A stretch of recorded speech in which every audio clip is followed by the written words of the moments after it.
So here we are, all grown up, all adult life, or so we think. And everything that happened to us as children seems quite irrelevant today as we go through our daily lives, our struggles. But actually, it's the most relevant thing that there is, because our childhood impacts everything that we do, think, say, experience in our life today. The reason that that's the case, that we are actually living an expression, a manifested expression of everything that we believe about life. So everything that we talk about, everything we say is our belief about not just life, but about ourselves. And everything that happens to us in life is all a manifested evidence of our beliefs. So, where did all these beliefs come from? Well, there is one thing very certain about our beliefs, and that is that they're not ours, that we learned them, that we absorbed them from the people around us. And the people around us while we're in the womb, during birth, and for the first 7 years of our life. When we pop out of the womb, we are infinite potential. We can be, do, have, say anything about life. Everything is possible. Infinite potential. Why then do we, as we sit as adults, believe that that is so limited?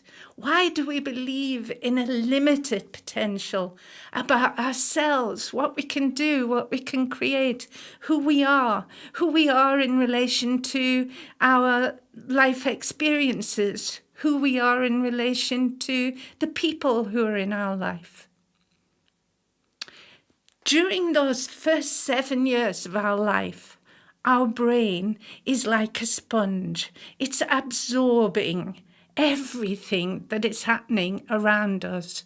It absorbs everything we hear, everything we experience, every emotion we feel.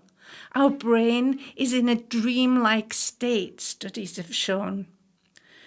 So during that first 7 years of our life, which we actually call the imprint years, what's actually happening to us is our infinite potential is being imprinted. We are restricting, we're making much smaller our experience of life. The beliefs that we have absorbed from the people around us at that time, primarily our parents, who absorbed their beliefs from their parents, who absorbed their beliefs from their parents, and so it goes on ad infinitum. So the beliefs that we are absorbing onto ours, we just hear them, see them, experience them, and suddenly, as the 7 years progress, they become a version of who we are, or who we think we are. So that version that we create about ourselves comes, of course, firstly with the name that we're given. We don't pop out of the womb and have a name. The name is given to us. And with that name comes the version of who you are. So our brain is absorbing at a rate of 20 million pieces of information per second, everything that is around us. And those experiences and those stories which we absorb from other people become the template of our own experiences.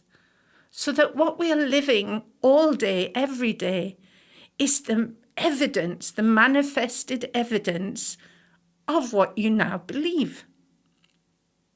So in those imprint years, which are crucial years for us to understand this life that we find ourselves in. We have to make sense of it. None of it makes any sense until we actually find out what it's all about. So we learn that concept called being naughty. We don't know what naughty is, so somebody has to tell us what being naughty is. Somebody has to tell us what's acceptable and what's not acceptable.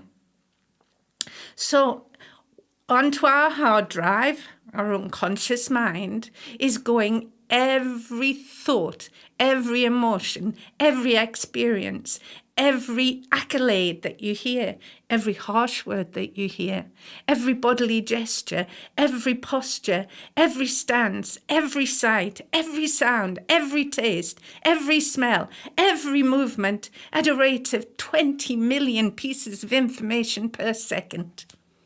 That is absolutely awesome. And what we're left with is a version, depending on those accolades, depending on those harsh words, depending on what is possible in your life. You can't make money playing music. A belief. Whose belief is that? So you enter into your life and you begin to play music, and suddenly you think, well, I can't make any money out of that. And guess what? You don't, because of that. Because that core belief, that belief which has been imprinted, is now a definition of who you are. So it's really common sense, isn't it? It's really helpful for us to have a look at that template of our lives, for us to look at what was imprinted on us when we were 3 years old, 4 years old, 5 years old. And maybe just as we explore it, as we take time to look at it, to understand where it came from in the first place, very sensible thing to do, and then decide, is this really a good definition of me? Is this really a good experience and belief for me to define my whole life, my whole experience of this lifetime, which began as infinite potential and now has become as a restricted, limited struggle